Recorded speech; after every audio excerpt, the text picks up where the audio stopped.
और भी हमारे मेहमान बाकी हैं, मगर जनाब फैसल मेरठी के जाते जाते मुझे ये शेर याद आ रहा है कि दिल से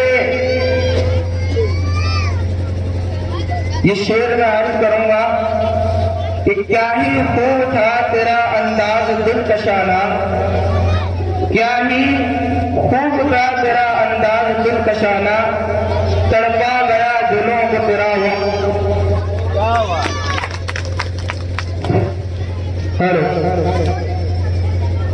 तो मैं अब अपनी ही जामिया के एक तालिब इल्म को तकरीर के लिए दावत दूंगा।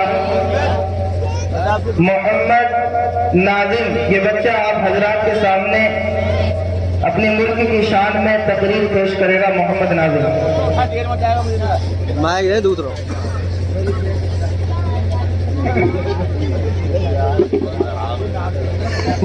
अस्सलामु अलैकुम रहमतुल्लाहि व बरकातुहू। नहमदुहु व नुसल्ली अला रसूलिहिल करीम, अम्मा बाद। सदर मोहतरम, मेहमान खुसूसी और असातिज़ा हज़रात और मेरे दोस्तों और मेरी माँ और बहनों, जैसे कि हम सब बहुत ही वाकिफ हैं कि आज 26 जनवरी है। आज का दिन मुल्क के लिए, मुल्क के हर फर्द बशर के लिए खुशी और फरहत और जश्न का दिन है। आज के दिन पूरे मुल्क के आवाम, चाहे वो हिंदू हो या मुस्लिम, सिख हो या ईसाई, हिंदुस्तान का हर शख्स अपने दिल के अंदर एक खुशी महसूस करता है। पूरे मुल्क के अंदर आज जश्न और खुशी का माहौल है।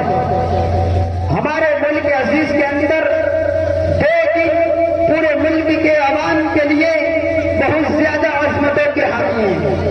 एक 15 अगस्त जिसको हम यौम आजादी के नाम से मनाते हैं, और एक 26 जनवरी जिसको हम यौम जमहूरिया के नाम से मनाते हैं।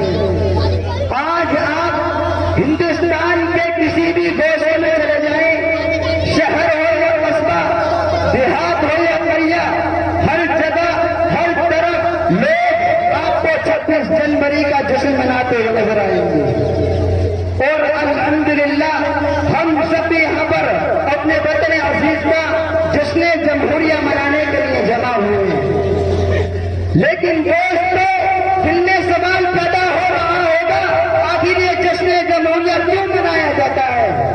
मोहतरम सामीन इकराम, आज से तकरीबन 76 साल पहले हमारा मुल्क हिंदुस्तान जालिमों के अंग्रेजों में था, जालिम अंग्रेजों की गुलामी में था, जालिम अंग्रेजों के इक़्तिदार में था। अंग्रेजों का जालिमाना कानून और दस्तूर पूरे मुल्क के अंदर नाफिज था और मुल्क के हर शख्स पर लाजिम था, मुल्क के हर शख्स पर लाजिम था कि वो अंग्रेजों के दस्तूर और कानून की हिमायत और पैरवी करे। मुल्क के हर फर्द बशर अंग्रेजों के जुल्म का शिकार था, मुल्क के हर फर्द बशर मजदूर अंग्रेजों के जुल्म का शिकार था, अंग्रेजों के जुल्म का शिकार था, अंग्रेजों के गुलाम बनकर जिंदगी गुजारत करता था। और हर शख्स पर लाजिम था कि अंग्रेजों के दस्तूर और कानून की हिमायत करे और पैरवी करे। जो भी अंग्रेजों के खिलाफ अपनी आवाज को उठाता, अंग्रेजों के खिलाफ अपनी आवाज को बुलंद करता, तो उसका अंजाम तख्ता-ए-तार हुआ करता था। लेकिन जब असलाफ के ख्वाबों, असलाफ के कुर्बानी की ताबीर पूरी हुई, असलाफ के कुर्बानी का नतीजा आने का वक्त आया, तो 15 अगस्त 1947 को हमारा मुल्क जालिम अंग्रेजों की हुकूमत से, जालिम अंग्रेजों की हुकूमत से आजाद हुआ। लेकिन दोस्तों, क्या आजादी और जश्न का यह दिन सोने की थाली में सजाकर मिला था? क्या जश्न का यह दिन गुलाब के फूल कदमों में बरसाकर मिला था? क्या 1, 2, 4 दर्जने कटाकर मिला था? नहीं नहीं। आइए मैं आपको कुछ अरसे पीछे लेकर चलता हूँ। अगर तारीख उठाकर देखोगे तो जुल्म सितम की एक लंबी दास्तान मिलेगी। खाको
तैयार हुआ और जो कानून बनकर तैयार हुआ उसको 26 नवंबर 1949 को मंजूरी मिली।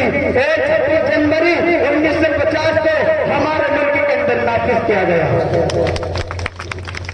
मेरे मोहतरम दोस्तों, ये चीज हमने जमहूरिया की तारीख जो मैंने आप हजरात के सामने पेश की।